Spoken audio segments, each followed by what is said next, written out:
Assalomu alaykum. Fonetika bo'limi bo'yicha ikkinchi darsni ko'rib chiqamiz. Undoshlar tasnifi. Undoshlar tasnifi 5 xil. Birinchisi hosil bo'lish o'rniga ko'ra. Hosil bo'lish o'rniga ko'ra 3 ga bo'lamiz. Birinchisi lab undoshlari. Lab undoshlarini 2 ga bo'lamiz. Lab undoshlari B, P, M. Lab tish undoshlari V hamda F tovushlari hisoblanadi. Ikkinchisi til undoshlari 4 xil bo'ladi. Birinchisi til oldi. Tilning old qismida hosil bo'ladi. D, T, Z, S, Sh, J, Ch, N, L, R. Ikkinchisi til o'rta undoshi Y hisoblanadi. Uchinchisi til orqa undoshlari G, K, Ng. To'rtinchisi chuqur til orqa undoshlari Q, G hamda X tovushlari kiradi. Hosil bo'lish o'rniga ko'ra 3-turimiz bo'g'iz undoshi hisoblanadi. U birgina H tovushi bo'ladi.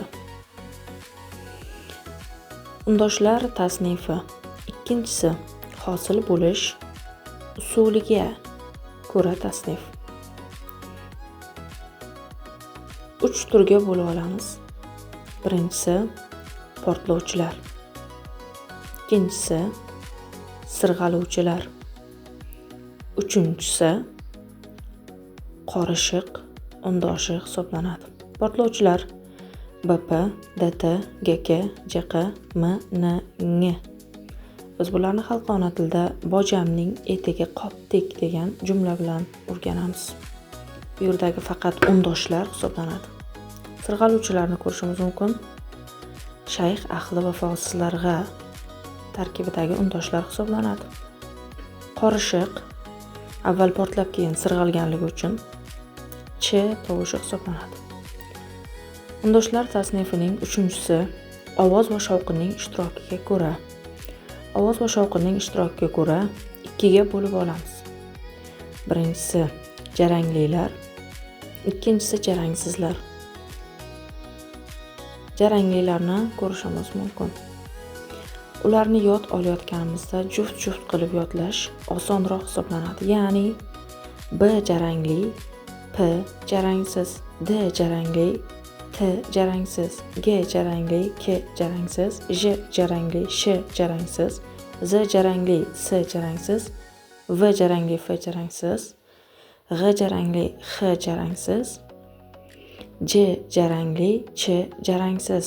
Shunday ekan 8 ta jarangli undoshning 8 ta jarangsiz jufti mavjud. Bundan tashqari yana jaranglilar M, N, Ng, L, R, Y ham jarangli hisoblanadi. Lekin ularning jarangsiz juftlari mavjud emas. Demak, ular 6 ta. 6 ta jarangli undoshning jufti mavjud emas. Jarangsizlardan Q va H, ya'ni bo'g'iz undosh H. Mana shu ikkalasining jarangli jufti mavjud emas.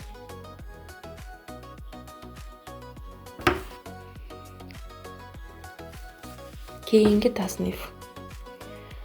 5 xil tasnifning 4-chisi ovozning ishtirokiga ko'ra deyiladi. Ovozning ishtirokiga ko'ra undoshlarni 2 ta turga bo'lib olamiz. Shovqinlilar hamda sonorlar.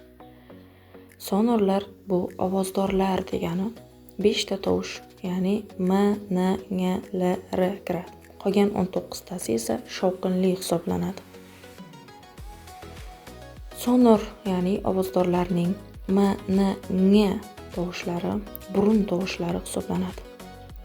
L bu yon tovush.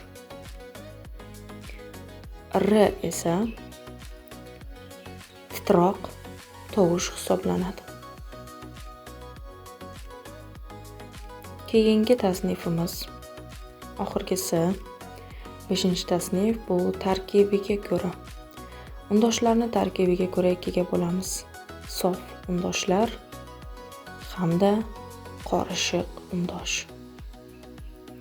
Sof undoshlar 23 ta bo'lib, faqat ch qorishiq hisoblanadi. Chdan boshqa barcha undoshlar, ya'ni 23 tasi sof.